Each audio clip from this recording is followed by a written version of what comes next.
sa Papa Dudut Stories, ikaw ay hindi nag-iisa.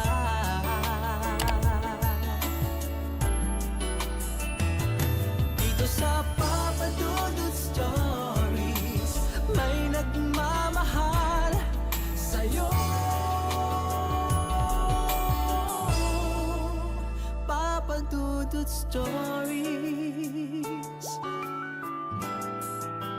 Papa Dudut Stories. Dear Papa Dudut, sa lahat po ng mga nakatutok ngayon, huwag pong kalimutan mag-like, mag-share at mag-subscribe. Maraming salamat po sa inyong lahat.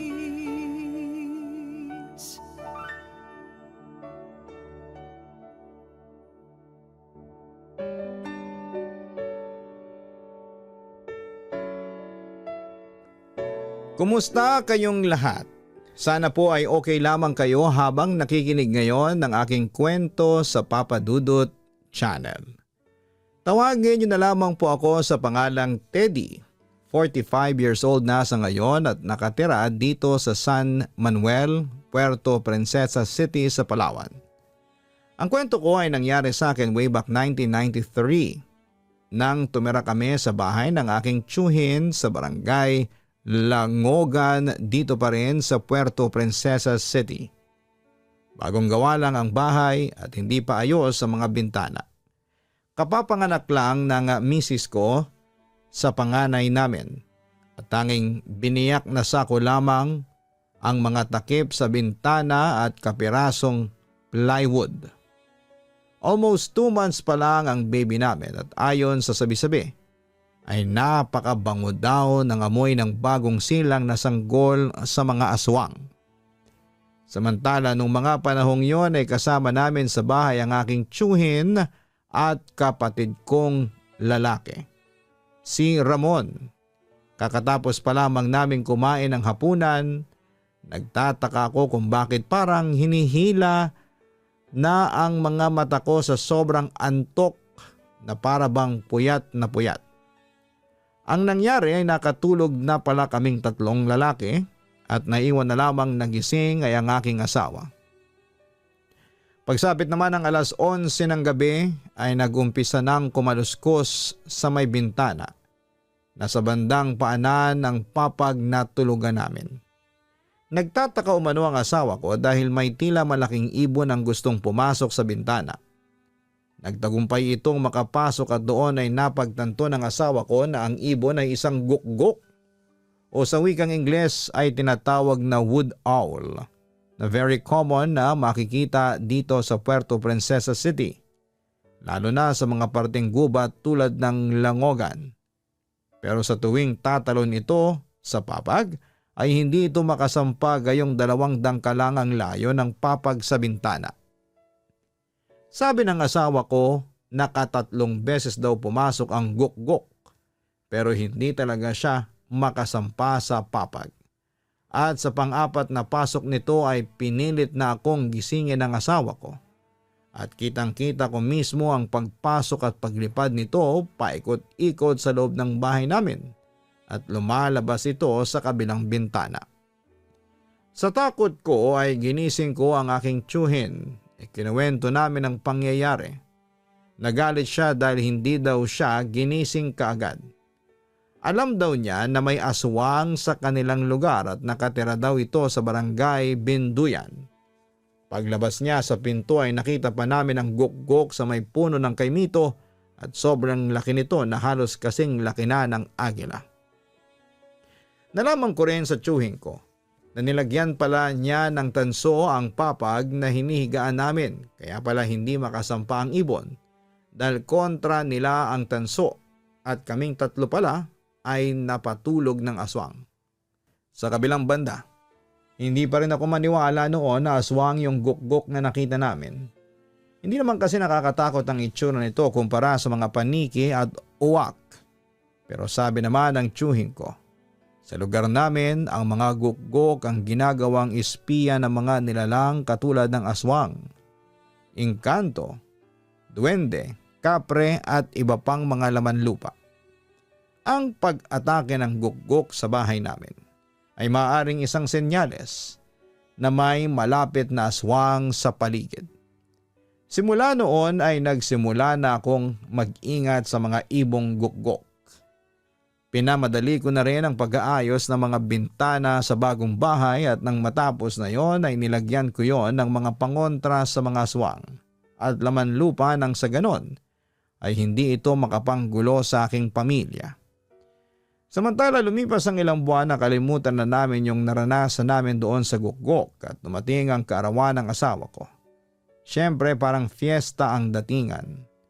Yung mga in-laws ko kasi ay palaging ubos biyaya kapag birthday. Bukod sa bumabahan ng litsyong manok at may palitsyon baboy pa.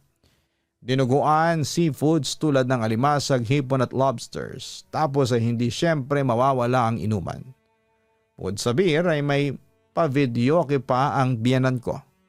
Ayon, kwentuhan, kantahan, tawanan, biruan, tapos may mga pa-games pa. Habang nagkakasiyahan ang mga in-laws at iba pang kamag-anak ng asawa ko, ako naman ay nakaupo lang sa tabi ng bukas na pinto.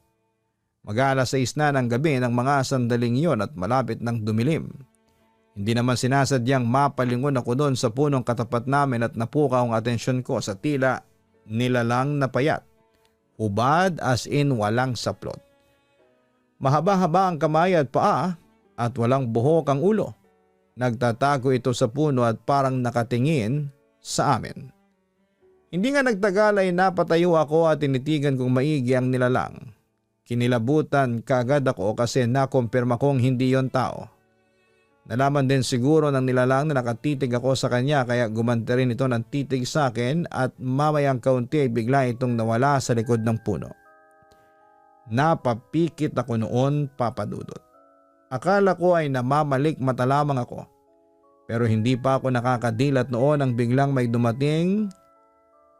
dumaang lumilipad na malaking ibon sa harapan ko. Naglanding ito sa ibabaw mismo ng nakaparadang tricycle ng biyanan ko. Isang gukgok. Nakipaglaban ito ng titig sa akin, as in hindi ito natinag sa akin kahit pa binubugaw ko na ito. Samantala ay nakita naman ng mga kamag-anak ng asawa ko ang gukgok dahil sa katuwaan nila ay ginagaya-gaya nila ang boses ng gukgok. Pinagalitan naman sila ng mother-in-law ko na wag daw gayahin yon, lalo na kapag magtatakip silim na. Marami daw kasi ang nagagaya ang anyo ng gukgok pero hindi daw yon sila. Ayon pa sa biyanan ko, baka raw sigbin yon. Nalagaan yung gukgok. Maaring alaga daw yon ng aswang o ng mangkukulam. Pero matigas talaga ang ulo ng mga in-laws ko kahit yung asawa ko ay nakisama na rin sa kulitan. Sa inis naman ng biyanan ko ay inayaan na lang niya ang mga kamag-anak nila. Pero noong alas 8 na ng gabi habang kumakain kami, may naramdamang kakaiba yung pamangkin ng asawa ko na si Joy na may naglalakad sa gilid ng bahay namin. Binaliwala lang namin yon, akala namin ay baka kapitbahay lang namin yon na kumukuha ng bayabas sa likod. Kasi sa likod ng bahay namin ay gubat. Tapos sa harap naman ay isang ilog. Sa likod din ay may mga tanim kaming bayabas. Samantala, hindi na umuwi ang mga kamag-anak ng asawa ko at nakitulog muna sila. Since nasa 35 lahat at maliit lang ang bahay namin, may mga lalaking natulog sa labas ng bahay. Mga 5 din sila at doon sila nahiga sa mga malalaki at pahabang upuan. Karamihan naman sa mga nasa sala natulog, ang asawa ko at ang biyanang ko ay doon natulog sa kwarto. Yung mga bata ay naglatag ng karton sa sahig sa kusina at doon na natulog. Habang ako ay doon ako natulog sa sofa. Sa ilalim ko ay ang mga pinsan at tiyuhin at tiyahin ng asawa ko. At sa mismong pintuan nakapwesto naman ang pinsan at tropa kong si Dado. Hindi ko na rin pinasara ang pinto since may tao naman sa labas, pero may screen naman na madaling buksan kapag naisipan ng 5 na nasa labas na pumasok sa loob. Sa kabilang banda ay hindi naman ako nakatulog kaagad kaya nakinig muna ako ng radyo. Hindi ko namalayan na nakatulog na ako. Bandang 2:00 ng madaling araw ay biglang nagising si Dado kasi nga ay ihi na siya. Nung paglabas niya ng CR ay may napansin daw siyang parang tao na nakatalikod at nakasandal sa labas ng screen door. Tinitigan niya lang daw yon at binaliwala lang. Nung mag-3 na ng madaling araw ay biglang nilamig yung tropa ko. Kinuha niya yung kumot sa may paanan nila. So pag-angat niya ng kumot, hindi daw ito makaangat. Feel niya daw na may humihila.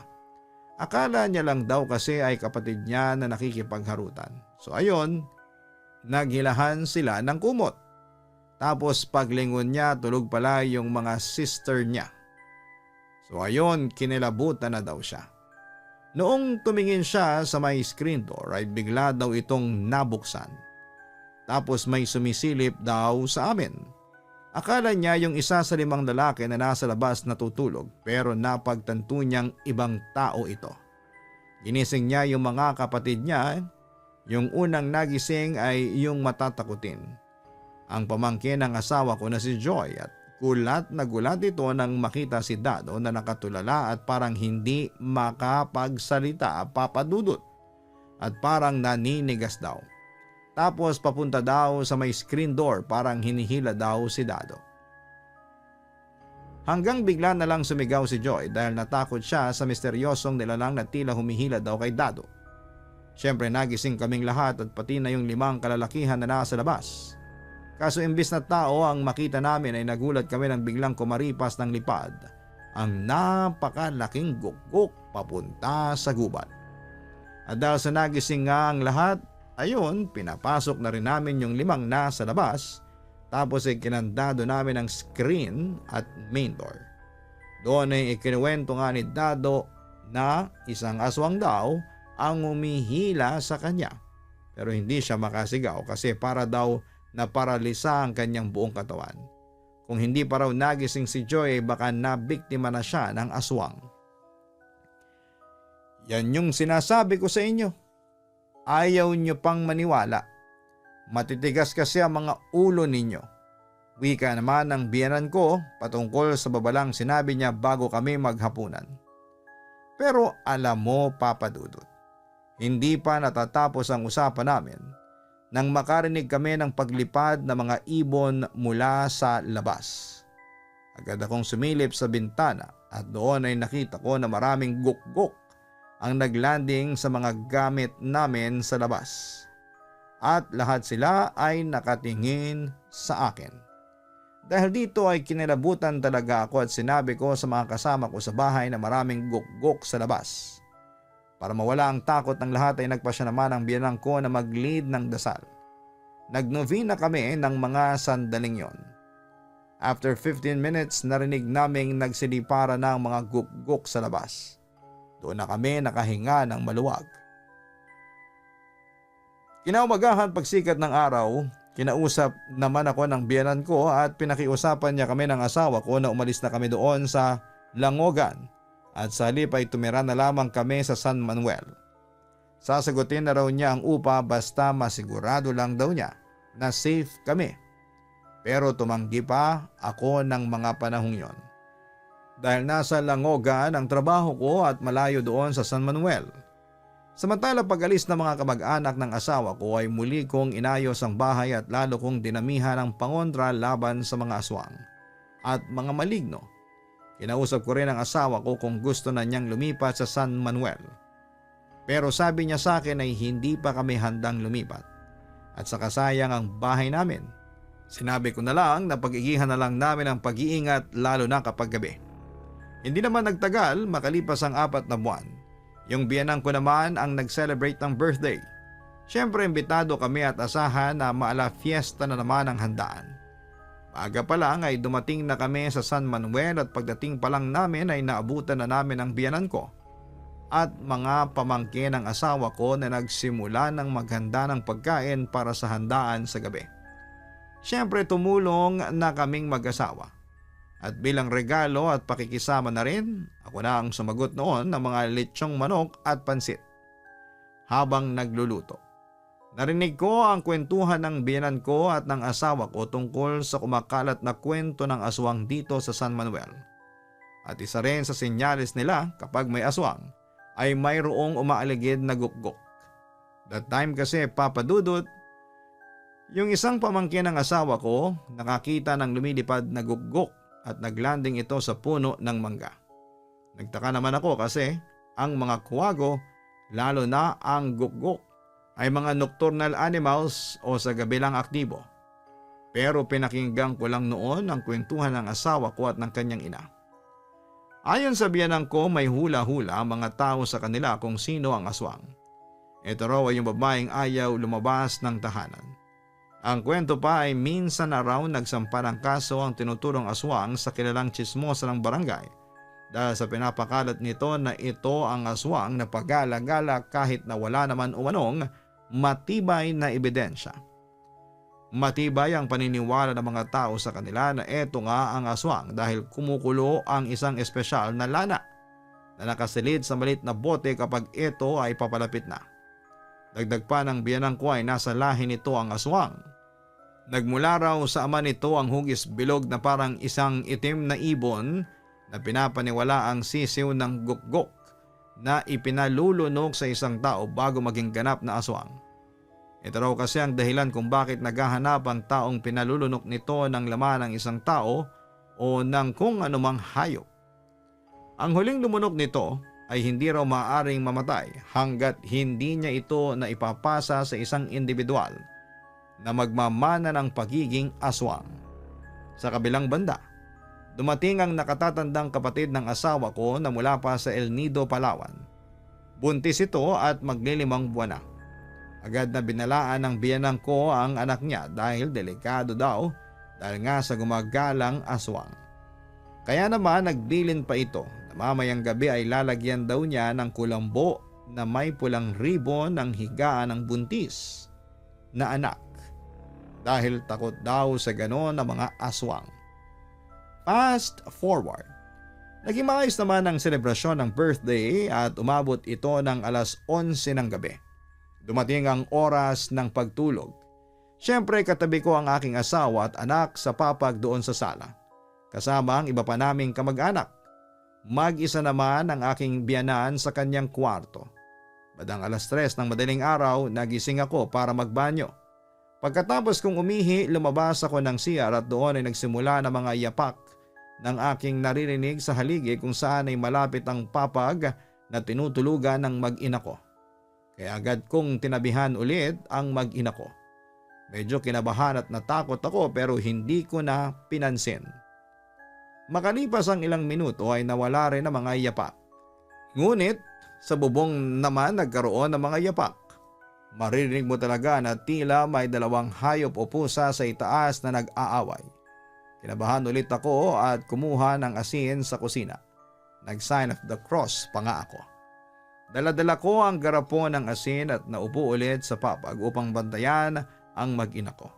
Nang hindi pa rin mawala ang kaluskos na aking naririnig na nagmumula sa bubong.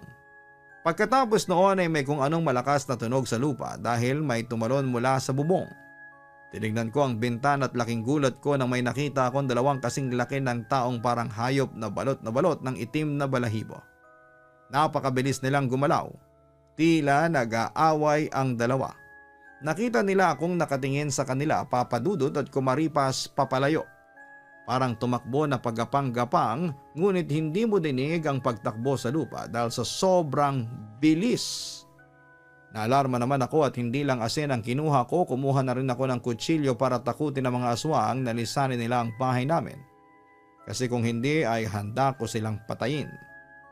Habang nagbabantay ako ay umupo ako sa bintana. Mamayang kaunti ay nakarinig ako ng ingay ng ibong gukgok sa labas. Marami sila pero hindi na ako nangahaspang sumilip.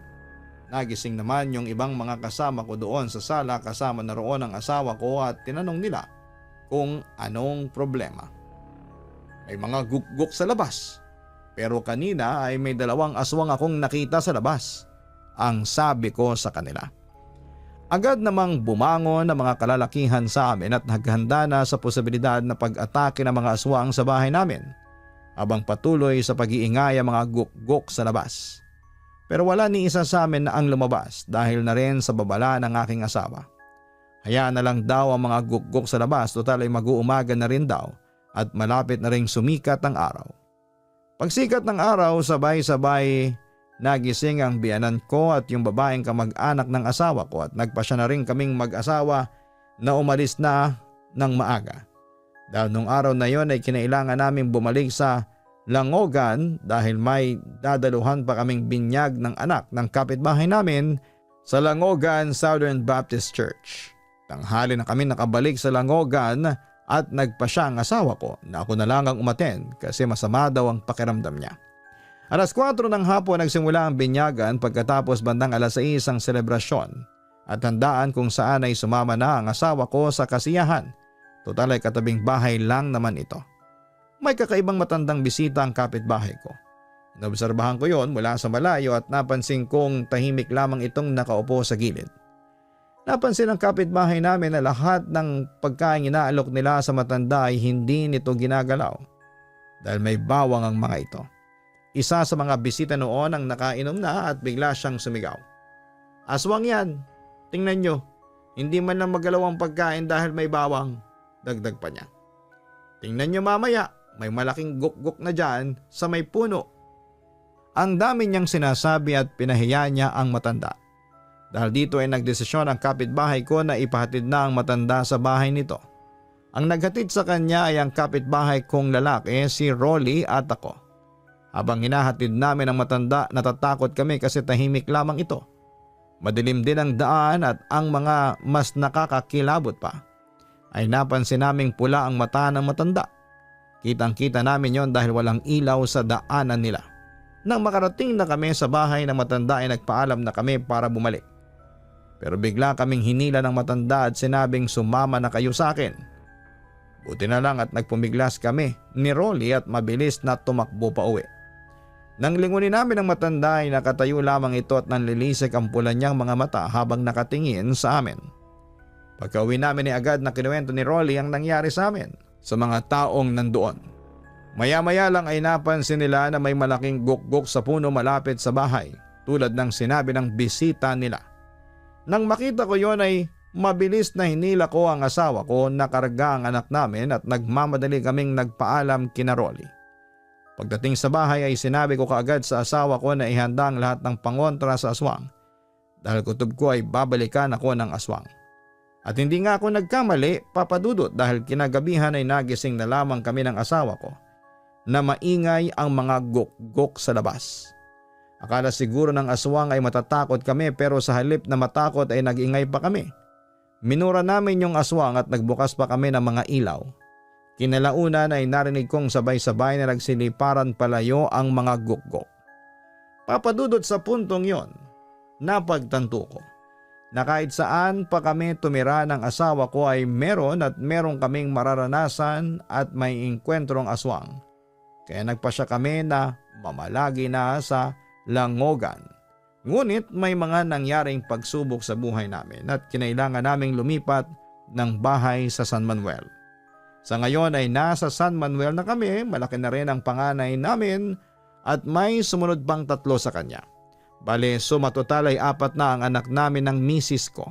Hanggang ngayon ay naririnig pa rin namin ang kwento ng aswang dito sa Puerto Princesa City. Lalo na dito sa San Manuel na sa ngayon ay marami nang nakatirang tao. At marami pa rin kaming nakikitang mga ibong gukgok sa lugar namin. Kaya hindi mamatay-matay ang mga pamahiin tungkol dito. Papa Dudut, dito ko na po tatapusin ang aking kwento. Sana'y mabasa nyo ito at maitampok sa inyong channel. Umaasa rin po ako na magugustuhan ito ng inyong mga tagapakinig. Nasa sa inyo na lang yan kung maniwala kayo o hindi. Lubos na nagpapasalamat, Teddy. Maraming salamat, Teddy, sa pag-share mo ng iyong kwento sa aming programa. Aminin natin na sa panahon ngayon na naganap ng makabagong teknolohiya ay bibihira na lang ang naniniwala sa mga aswang at mga paranormal entities. Ganun pa man ay maging standard procedure na sana natin ang palagiang pag-iingat lalo na sa mga nakatira sa liblib na lugar.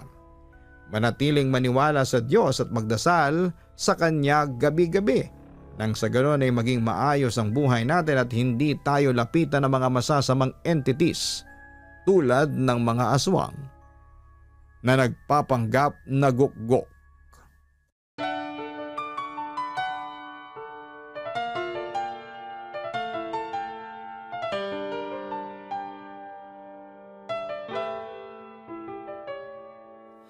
Ang buhay ay mahiwaga,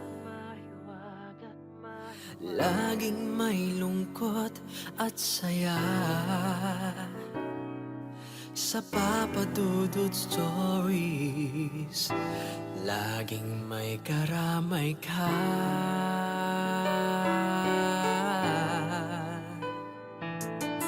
Mga problemang kay bigat, dito ay pakikinggan ka. Sa Papa Dudut Stories, kami ay iyong kasama. Dito sa Papa Dudut Stories, ikaw ay hindi nag-iisa.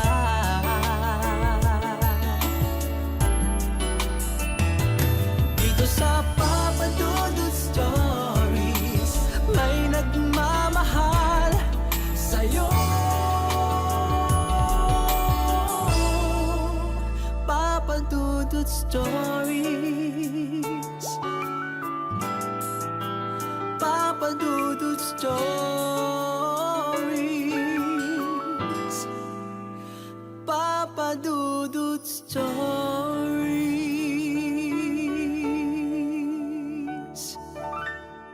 Matakot, kabahan sa mga kwentong nakakagimbal sa Kaistorya YouTube channel with daily post at 7 p.m.